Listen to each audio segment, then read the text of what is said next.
When I was 7 or 8 years old, a man moved to my neighborhood. He was around his 60s and introduced himself to me. His name was Tom. He was the only one who spoke English fluently in our neighborhood, but he always tried to speak our native language. He seemed really nice at first. One day after school, my friends and I saw a new cafe in our neighborhood.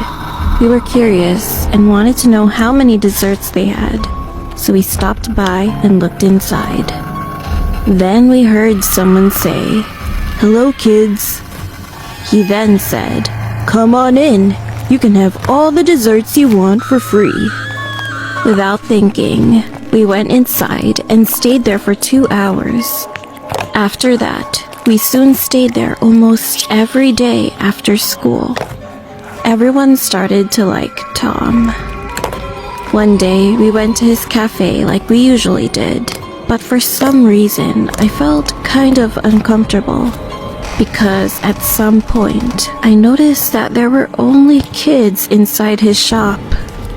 Tom came to me and said, "Hey, I saw you yesterday with a cat. Do you like cats?" I said yes, and he proceeded to talk to me more.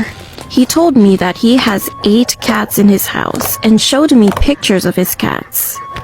All of a sudden, one of his pictures from inside his wallet fell to the floor.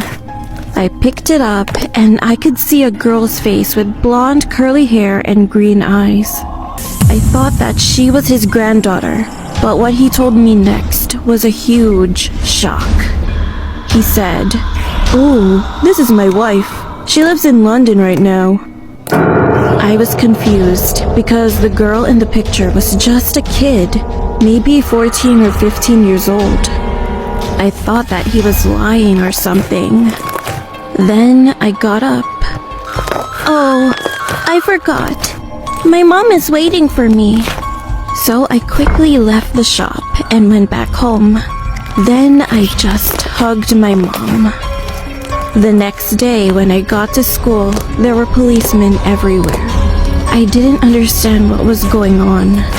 Then one police officer walked over to me and he said, "Kid, you have to come with us." They also called my parents, so we went to the police station together. It turned out that Tom's warrant was served.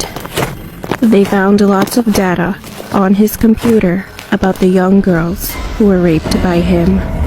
He even lied about his name. His real name was Hardin. The worst and most horrible thing was when they entered his room. The entire wall was covered with my pictures. When they said this to my parents, I was terrified, so I fainted. The police arrested him, and he was put in jail for several years. Now I'm 18 years old, but I am still afraid. According to my neighbors, he's returning to our neighborhood. I don't want to go out, and I don't even know what to do. If anyone has any advice, please help me and let me know what I should do.